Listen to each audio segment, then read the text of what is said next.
Very useful to us. Thank you, Eric, and thank you to the Council for hosting me today. It's a great honor for me to be here and to give these first remarks, as Eric noted. This is a conversation that could not be more timely. Earlier this month, I accompanied Secretary Pompeo on a trip to South America, a productive trip to Chile, Paraguay, Peru, and Colombia, where he reaffirmed our partnership with these countries and focused on addressing shared challenges in the hemisphere.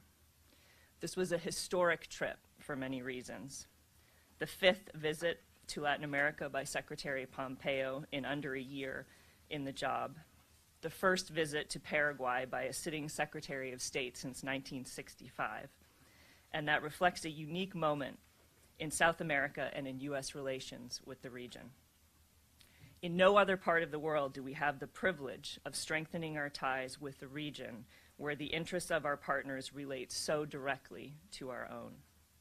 As we traveled from Santiago to Asunción, from Lima to Cúcuta on Colombia's border with Venezuela, I felt, and I think we all felt, the palpable synergy among the United States and these four strong South American partners. We met with four heads of state. With each, we found a sense of shared purpose. We all see the Western Hemisphere as a hemisphere of freedom. The people of the Americas have a right to democracy, and their governments have an obligation to promote and defend it. That is a quote that comes directly from the Inter-American Democratic Charter. And we work with these and other partners to bring these words to life, because we all know that our peoples deserve democracy and the opportunity to build our own prosperous futures. We could see firsthand how the Pacific Alliance and Prosur bring to life the region's commitment to transparency and good business practices, a commitment that will advance regional prosperity, and how Chile, leading APEC this year, is bringing this Western Hemisphere vision of positive economic engagement to the entire Pacific region. We found we share absolutely a common purpose as together we confront Nicolas Maduro's destruction of Venezuela and work together to help the Venezuelan people face down the illegitimate, corrupt, and criminal cohorts surrounding Maduro, and to help them as they work to restore democracy in their country. We share a common purpose as well as we confront the horrific humanitarian and regional crises Maduro has imposed on the Venezuelan people and on nearly every country in our hemisphere. We also found that we share a common purpose as we discuss the scourge of corruption and how the disregard for the rule of law risks undermining the region's efforts to grow its economies and provide security for its citizens. Our message for the hemisphere, the Secretary's message during his recent travels and during his speech in Santiago, and my message for you today is that the United States is deepening its engagement in the region and joining with the rest of the hemisphere to create an engine for economic vitality, innovation, and growth. Our economic ties with the countries of Latin America and the Caribbean support livelihoods throughout the hemisphere and reinforce our shared values. Many of you are aware that this region is home to 12 of the 20 countries with whom the United States enjoys free trade agreements. We remain committed to market-driven, private sector-led model of economic development and to fostering long-term prosperity and stability. And the U.S. government is working to support this vision using tools of economic statecraft in partnership with U.S. businesses. Let me offer a few examples of how we support this vision. Last year, President Trump signed the BUILD Act, which will double the amount of development finance we offer around the world to $60 billion. We plan to leverage this financing in key markets in Latin America and the Caribbean and strengthen U.S. ties with these important neighbors. The administration's America Crece, or Growth in the Americas program, seeks to catalyze private sector energy and infrastructure investments in Latin America and the Caribbean. Since August 2018, we have signed memoranda of understanding with Panama, Chile, Argentina, and Jamaica under this initiative, and additional agreements are in the works. None of this can take place in a vacuum. Our companies, many of you, are ready to engage, but they need a level playing field. This is why we continue to press for market access for U.S. companies and for fair and reciprocal trade. This is why we continue to demand that all economic actors operating here in the Americas adhere to the highest standards for transparency, anti-corruption, debt sustainability, labor rights, and environmental protection. This is why we support strengthening of legal regimes and the rule of law and support for democratic governance. However, we know that not everyone plays by the same rules or respects the same norms. Secretary Pompeo addressed this challenge when he said unequivocally that China's economic engagement in Latin America and the Caribbean has created new challenges. And we want to ensure that our partners consider the risks inherent in closer ties with China. The Trump administration will always base our approach to foreign policy with a clear-eyed view of what is actually happening in the world. We recognize the obvious. China is and will remain a significant trade partner for the United States and for many other countries in the region. President Trump has prioritized ensuring fair and reciprocal trade with China, and we have seen that when China plays by international standards, it can play an important role in helping countries develop their own potential. However, in Latin America and the Caribbean, we have seen that China, too, often departs from these international standards. And when it does, its opaque practices enable corruption, erode good governance, and challenge state sovereignty. We're all getting over the hangover left by gross corruption. We understand how it steals money from the pockets of taxpayers, distorts public spending, undermines faith in politics and public institutions, and hurts the men and women determined to put in an honest day's work and earn an honest return for their efforts. Peru led the way in making that the message of last year's Summit of the Americas. It's a good message. As we work together to clean up corruption in the Americas, we must guard against it from entering from abroad. The government of China and Chinese firms have engaged in behavior in the Hemisphere that undermines the sovereignty and national security of both the United States and democratic partners in the Americas. As the President's National Security Strategy, the NSS, states, quote, "For decades, U.S. policy was rooted in the belief that support for China's rise and its integration into the post-war international order would liberalize China. Contrary to our hopes, China expanded its power at the expense of sovereignty of others. China gathers and exploits data on an unrivaled scale and spreads features of its authoritarian system, including corruption and the use of surveillance. Since China joined the WTO in 2001, we have been waiting for it to subscribe and to follow international best practices that support good governance, like our Foreign Corrupt Practices Act. These are rules that many companies and entrepreneurs throughout Latin America, regardless of market share or size, strive to emulate. Repeatedly, we have seen China fail to meet those expectations. China has blocked other countries from access to its markets, even as it seeks to expand in countries around the world. The Chinese government forces foreign firms that want to operate in China to share proprietary information and transfer technology. Chinese firms steal intellectual property. Our Department of Justice has recently revealed examples of this behavior, including Huawei officials stealing proprietary information from a major U.S. telecom provider. This behavior persists in the region, even as the hard work and research of people in our country and throughout the hemisphere is stolen, copied, and abused. The United States asks its partners in the Americas to hold China and others to account and not to allow China to play by its own rules. To do otherwise would be like showing up to a soccer match and sitting idly by while the referee pulls only yellow and red cards on your team while looking the other way as the opponent hacks away at your star players. The Chinese government abuses legal due process.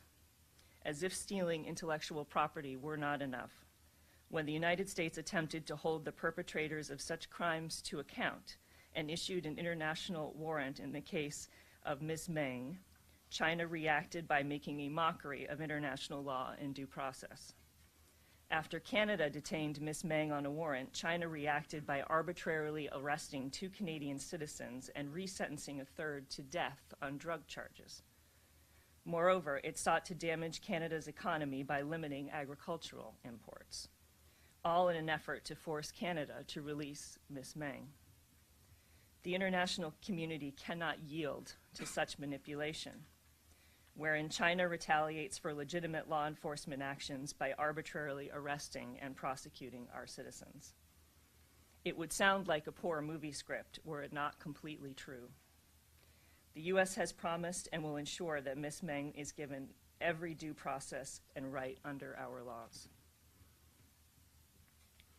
As we look ahead toward an increasingly digital and interconnected world economy, attempts to exploit open economic markets to illicitly transfer technology, gather data on an unprecedented scale for exploitative and coercive purposes, or export the pervasive use of surveillance technologies to repress human rights, pose an existential threat to the freedoms and to our societies.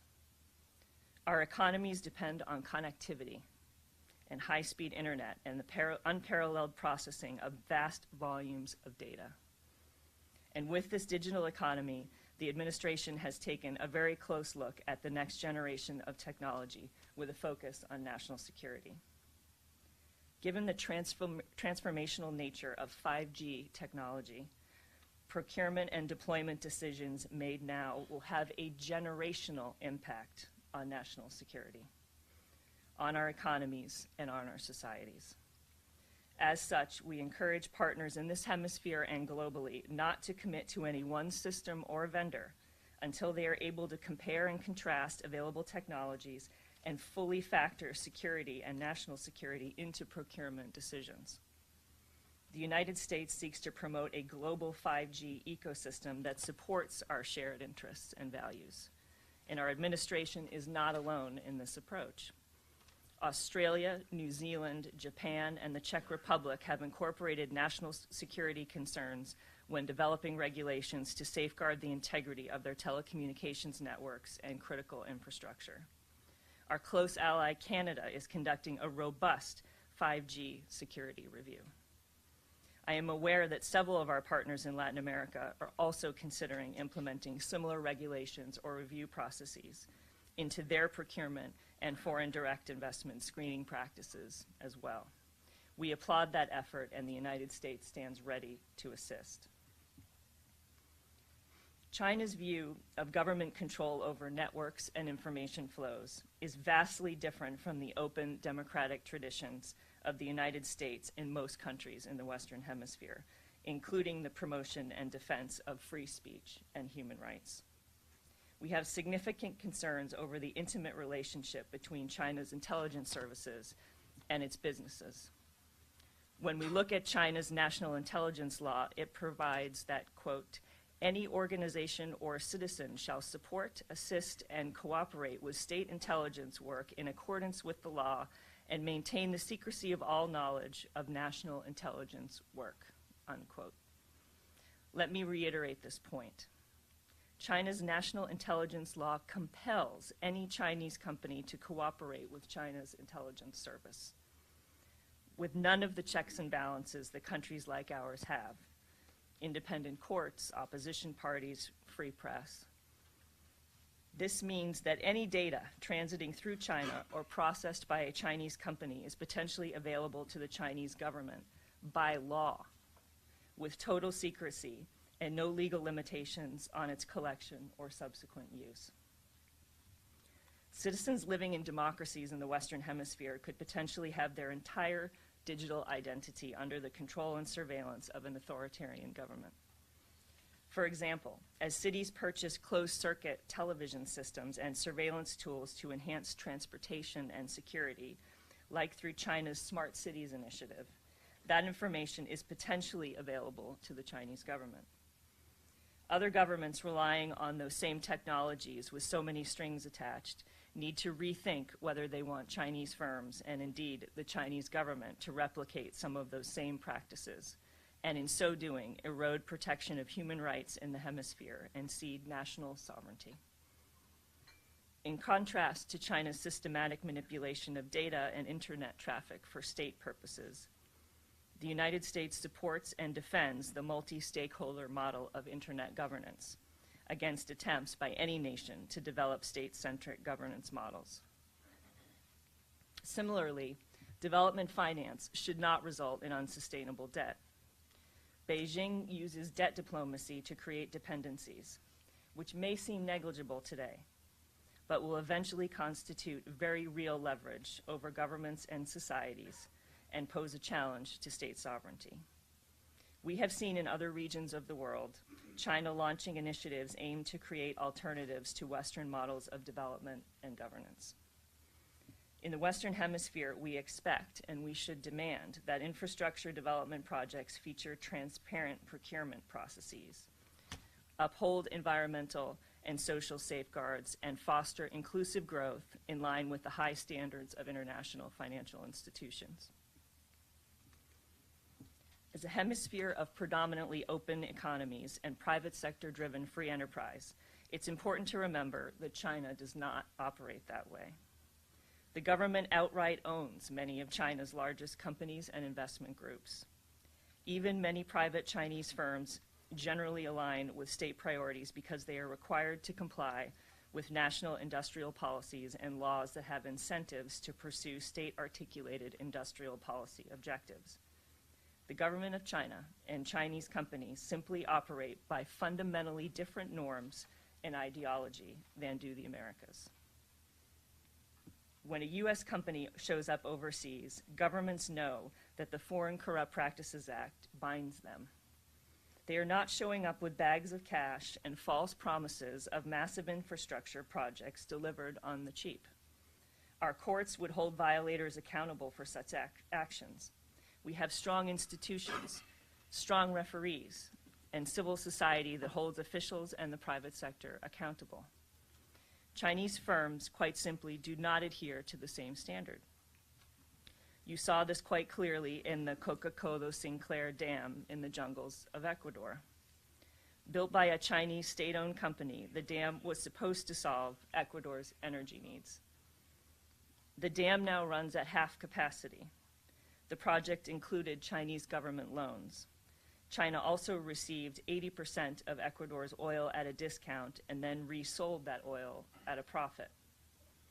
Nearly every top Ecuadorian official involved in the dam's construction is either imprisoned or in the Ecuadorian courts, or the Ecuadorian courts have sentenced them on bribery charges. Ecuador is now looking for assistance to pay off or buy out the Chinese debt. We applaud the swift action by President Moreno's government to bring to justice those responsible for enriching themselves at the expense of the people. We hope that others look to this example to fight corruption and impunity. I would be remiss if I did not mention Venezuela, particularly how China's practices are playing out in that country. Venezuela continues to face an immense humanitarian crisis caused by years of corruption and mismanagement by the former Maduro regime. The United States and our regional partners, including the Organization of American States and the Lima Group, have declared our solidarity with interim President Juan Guaido, the National Assembly, and the Venezuelan people. In total, 54 countries around the world support Juan Guaido and a democratic transition in Venezuela.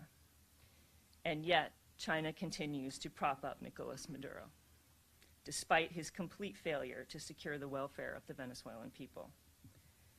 China is one of Venezuela's top foreign creditors. It is estimated to have given Venezuela more than $60 billion in loans since 2007, flouting the oversight of Venezuelan National Assembly. China made these loans in an effort to gain access to oil resources and construction contracts.